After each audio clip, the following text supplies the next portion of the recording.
In the 43 games Chelsea have played this season so far, they have scored just 42 goals, averaging 0.98 goals a game. What is even more interesting is that over the same period of time, Chelsea have accumulated a total XG of 58.67, underperforming massively in the goal scoring department. With the prospect of signing Victor Osimhen looking more and more unlikely, with Chelsea failing to qualify for Champions League football, the Blues might have to look elsewhere in order to fix their goal scoring troubles. Many names have been linked to Chelsea in the past few weeks, Dusan Vlahovic and Kolo Muani to name a few. However, there is one Danish striker slowly emerging as a highly likely candidate for the vacant number 9 role, Rasmus Hojlund.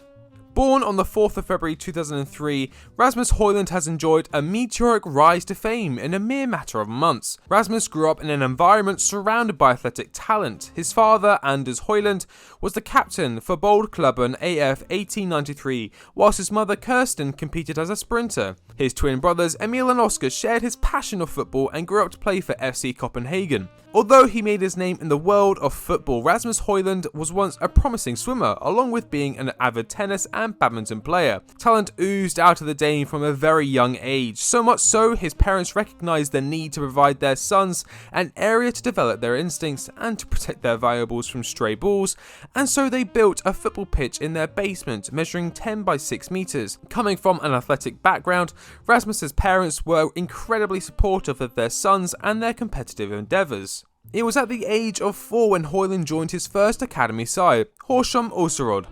I have most definitely butchered that pronunciation, please don't kill me. By his 9th birthday, he had left all other sports so he could focus entirely on football. Growing up, the young Dane had always idolised Cristiano Ronaldo and his legendary work ethic, supporting Manchester United before switching his allegiance to Real Madrid following his idol's move. At age just 12, Rasmus Hojlund moved to Brøndby before joining Holbæk the following season. It was during his time at the second East Division club, his skills and clear talent was recognised by FC Copenhagen, who went on to sign Hojlund to their academy. It was at Copenhagen where Hojlund solidified his position as a striker, impressing many and becoming one of the most promising players in the entire academy. At age 17, Rasmus Hojlund made his official debut for the 14-time Danish League champions. Injuries in the squad forced Copenhagen to look to their academy, but this turned out to be a blessing in disguise as Hojlund impressed immediately off the bench with his pace and strength and was awarded with a new contract with the Danish Giants. In the 21-22 season,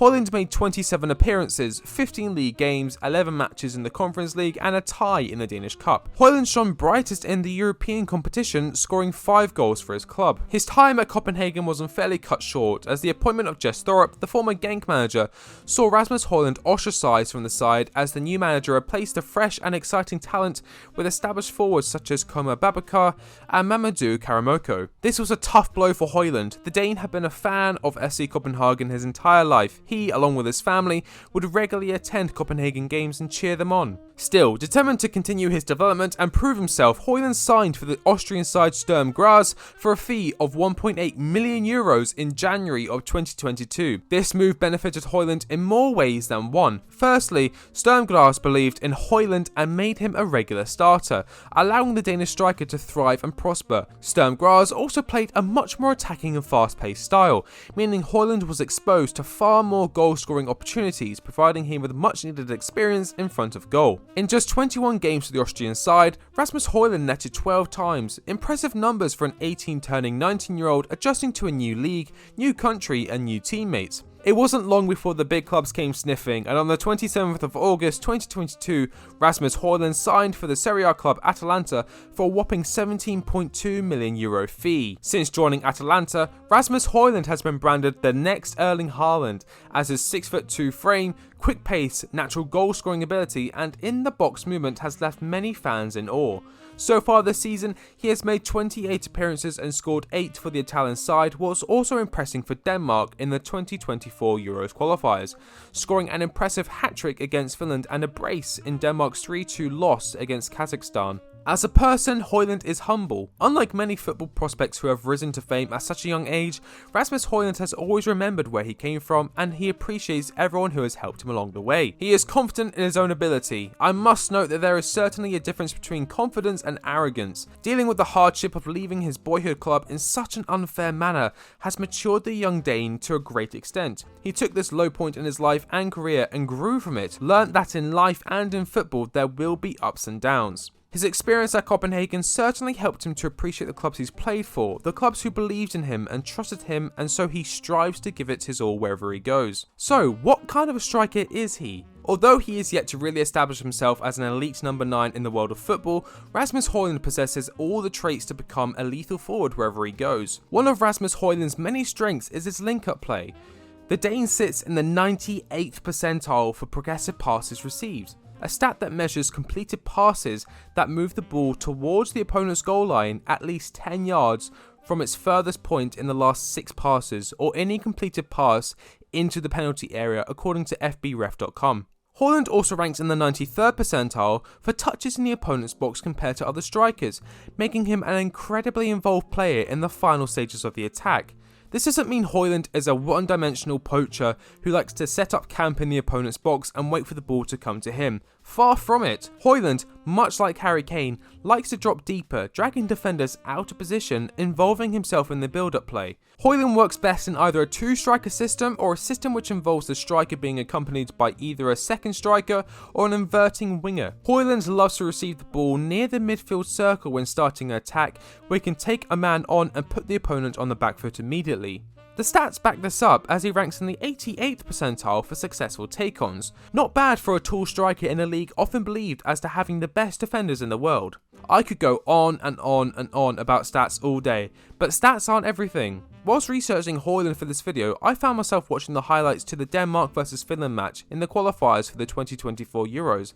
Hojlund scored a hat-trick in Denmark's 3-1 triumph, but it's his first goal that really pricked my attention. A ball is played out to the right as Hojlund enters the box.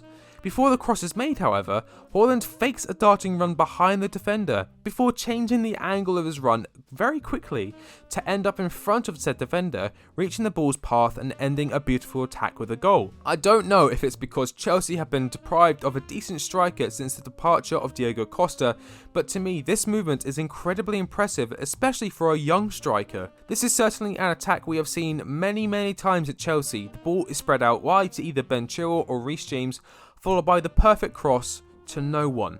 Another one of Hojlund's strengths is his pace. He is lightning fast. Pair this with his natural height and his ability to hold up defenders with his physical prowess, the Danish striker is a freight train when he gets going. Erling Haaland has had an incredible debut season in the Premier League, scoring 32 goals in 30 league games, with many of his goals as a result of the Norwegian using his strength and pace to hold up defenders effectively.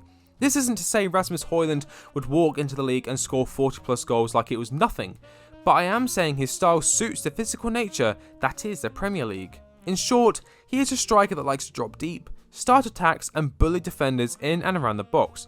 I believe he would explode paired with someone like Christopher Nkunku or Mykhailo Mudryk, both pacey forwards who both complement and benefit from Hojlund's ball playing ability and forward passes. Yes, he's young, but we are building a team for the future, and at a reported £62 million fee, I believe Rasmus Hojlund would be an incredible signing, not just for the future, but for now. The stats back him and he certainly passes the eye test, an incredibly well-rounded young striker on the market today. So, that's about it. Let me know your thoughts on Rasmus Hojlund in the comment section down below. Thank you to everyone who watched my last video where I said if the video reached 300 likes, I would do a breakdown from Mauricio Pochettino. Long story short, it got 300 likes. Pochettino breakdown coming very soon. 350 likes on this video would be insane, that is the goal. If you haven't already, make sure you're subscribed to the channel. We are closing in rapidly on 5,000 subscribers, which is just mental to me. Thank you so much. I've been TheQuickTake and I'll catch you in the next one. See you later.